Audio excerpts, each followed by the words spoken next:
Now, before we do this, let's go over the ground rules. Rule number 1, no touching of the hair or face. And that's it! Now let's do this! The Dayne Young SEC Podcast. We don't need to be the best team in the country, but let me tell you what, we must be the best team in the stadium. We don't have to be better than anybody else. We're better than every team in the stadium, and every Saturday we will win the national championship. For HolyTurf.com. Coming up next is the part of the program I hate the most because I always offend a lot of people here. I'm going to talk about college football. Oh, yeah! Welcome to the very first edition of the Dayne Young SEC Podcast for HolyTurf.com. A little credit for the intro. We had some Anchorman clips. We had Led Zeppelin in the background. We had Lou Holtz from ESPN. And the final was Louis Grizzard, who went to the University of Georgia. That's where I'm currently located, is in Athens, Georgia. So if you read my stuff on HolyTurf.com, you will see a lot about the University of Georgia football program. But this podcast is going to be more garnered toward the SEC, a broader range of what we're dealing with down here in Southern football. And, you know, the SEC is widely regarded as the best conference in all of college football, and it's very, very difficult to argue that point, considering that, you know, the last few national champions, you've got Florida twice, LSU once, and Alabama last year, all coming from the SEC. So until you beat the champion, you will, or until the champion gets beat, I guess you will be the champion. So what we'll do with this podcast is every single week we will try to break down the games for you in the SEC, get you prepared for your Saturday, and prepared to cheer on the team that you root for every single weekend. And this week's slate of games is very, very important. A little tease right here. Later on in the podcast, I will have a guest joining me. As one of my buddies that is an Alabama fan. And that's one thing I'm going to try to do is bring in guests to provide some analysis and some entertainment about these SEC teams, because I don't like hearing myself talk the whole time, and I don't think that you will either. So we'll get a different perspective from him later on in the show about the Alabama Crimson Tide. And like I said, we will try to do that most every week. Alabama playing Arkansas this week. Let's look at the slate of SEC games that you have. Let's start with UAB at Tennessee. Now, Tennessee fans are coming off the loss against Florida, where they hung in tough for a large portion of that game. I think Derek Dooley has a little bit to work with at Tennessee, more than at least I thought he would after Lane Kiffin depleted that program. They've had two losses to top 10 teams in a row. You've got Oregon 2 weeks ago, a 48-13 loss. You've got Florida last week, 31-17 loss. But I mean, they do have some talent. They've got their quarterback Matt Sims is playing pretty well, considering what he's had to do with 3 touchdowns and 3 interceptions on the year. But he does have a 120 quarterback rating, which is really good, considering the depleted talent that he has. You've got Taron Poole at running back, got 3 touchdowns and almost 300 yards on the year. So there's talent up in Tennessee. They should rebound very nicely against UAB. You can catch that game at 12:21 this weekend. And I think Volunteer fans are just looking for an easy bounce-back game, because after this one, it gets brutal for Volunteer fans. You're talking about at LSU, at Georgia, home against Alabama, and then at South Carolina. That is a murderer's row for October, and they need to get a little momentum going into that schedule if they plan to survive at all. And I mean, this little stretch will determine whether or not they even get to a bowl game this year. That's important for the Volunteers, so watch out, Volunteer fans. You need to make sure that you really beat University of Alabama at Birmingham. And they can sneak up on you. They're one of those teams that will stay in the game for a while. I know Georgia's played them in years past here in Athens, and really the UAB Blazers they'll hang with you for a little bit. So Tennessee needs to go take care of business up at Rocky Top and make that happen. Another game in the conference this week, we have the Kentucky Wildcats at the Florida Gators. You're looking at a SEC matchup that I think could be one of the better games of the day. Kentucky 3-0 coming into this game, have not played an SEC game yet. You're looking at Florida. They're 1-0 in the SEC after their win against Tennessee. So I think that maybe Kentucky hangs with them a little bit. But Florida has so much talent. They just don't have the experience. John Brantley's not playing well. Pouncey at center is not doing anywhere near as good as his brother did last year. There are snaps going everywhere. Florida needs to really get this team crisp going into their next stretch of the season, because it starts with Kentucky and then next week at Alabama. And the Crimson Tide will be waiting to really put a beat down on Florida, just like they did last year in the SEC championship game. So I think that this game right here could be big for the Gators, making sure that they get momentum going into Alabama.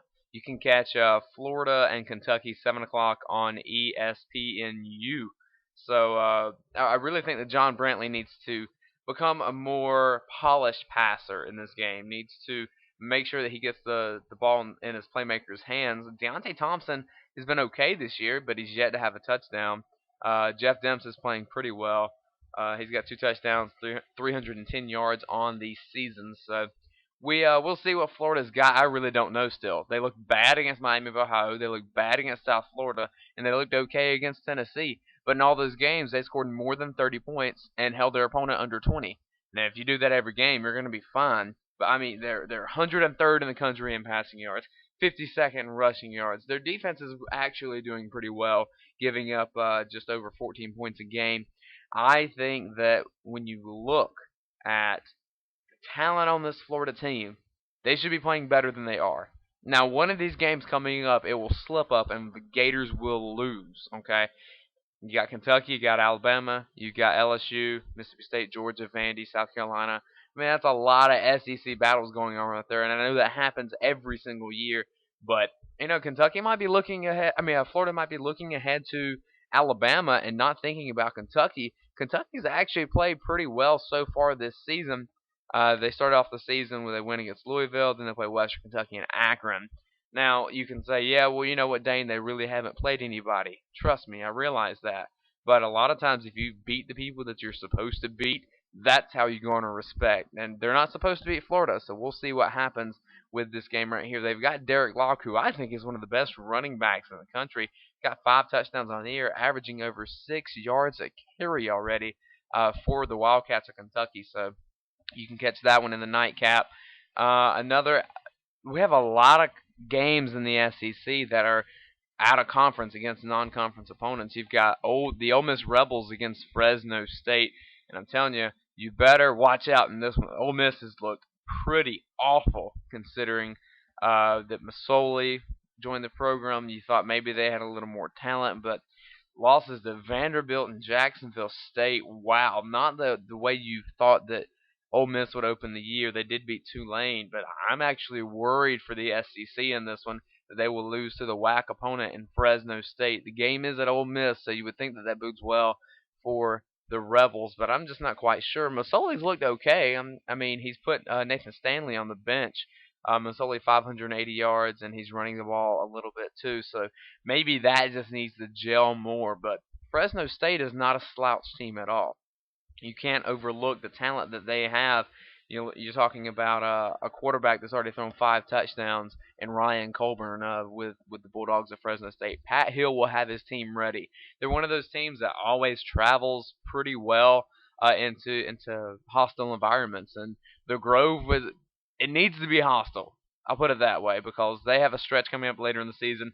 Bama, Arkansas, Auburn, back to back to back, and I mean a lot of their aspirations for a phenomenal year out the window already, but they can rebound. But I'm telling you, I'm scared about this game. I'm an SEC pride kind of guy, and I think that might be one that slips away. One SEC game that I don't think will slip away will be the LSU Tigers hosting West Virginia, just because it's a night game in Baton Rouge, and we all know how difficult those can be for opponents. West Virginia coming in 3-0 after really getting a last-second comeback win against Marshall. I think LSU's got a much better team. This will be a good one for morale for LSU to begin or to continue their SEC schedule later on in the season. Jordan Jefferson needs to step up and be the leader that LSU fans expect him to be. Another game in the SEC of note, Georgia at Mississippi State. This is a must-win game for Georgia. Let's be quite honest. And I thought that Arkansas was a must-win game for Georgia. They're 0-2 in the SEC. Really some disgruntled fans in the fan base. Aaron Murray grew up in the fourth quarter of the game against Arkansas, though. I think he played very well.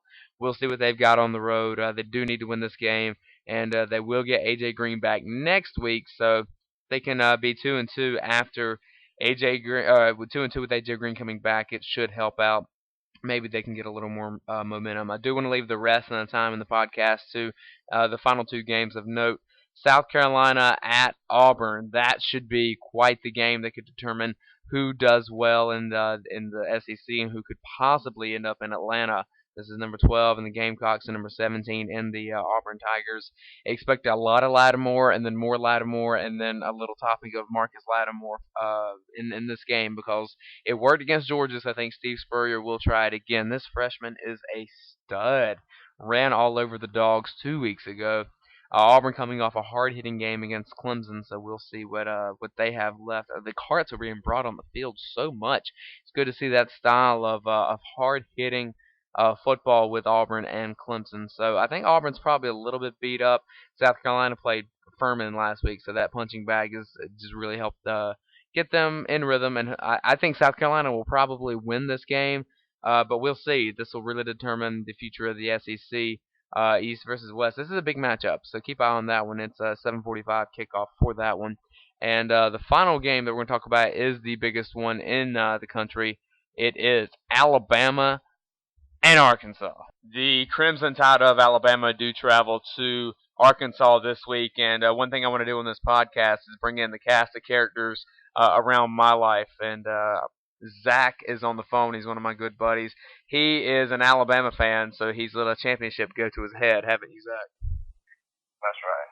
Yeah, always. That's the only thing that you know how to do is be obnoxious about your championship. All I do is win, no matter what. Well, we'll see if that's the case going into Arkansas, a team that beat the University of Georgia last week in Athens. It was a big road win for Arkansas. Ryan Mallett looks really good. How do you think Alabama will defend him? Well, I mean, he looked really good last year against Georgia, and we remember being pretty good last year as Alabama. And same day, different story, I think. We'll see what happens in that aspect of the game. Different day, same story. One huge thing for the Crimson Tide will be Trent Richardson and Mark Ingram being in the backfield. Ingram coming back last week against Duke, breaking off like a 50-yard run on his first play. How do you think that Alabama will shift those two running backs around? How would they control their playing time? Well, I think it's going to be much like it was last year. Mark Ingram will get about 60 to 75%. Trent Richardson will handle the rest. Trent Richardson, I think, is a lot faster than Mark Ingram. So maybe use him in like long yard situations or towards the middle of the field more, and then bring in Ingram for red zone play. So go ahead and tell me what's your score. What are you predicting? Well, let's see. Alabama's only given up one touchdown. 3 games. I'm gonna go 14. Arkansas. Alabama is gonna score 45. 45. 45.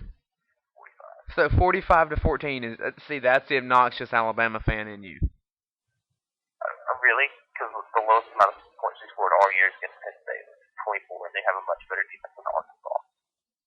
Arkansas's a solid team. You have to give them some credit. I'll give their offense credit all day long.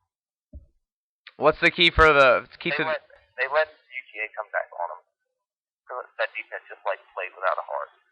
What's the key to the game for Alabama? The key to the game for Alabama is no turnovers on offense and making interceptions on defense. Turnover ratio.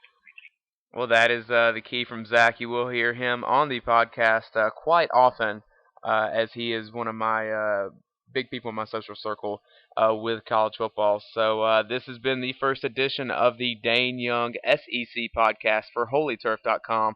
Be sure to go check out Holy Turf and all the cool stuff we got on there. We got some great writers and some stuff for women, which is cool, football and women. two of my favorite subjects. So this has been Dane Young, and I hope you enjoyed the podcast. We will catch you next week.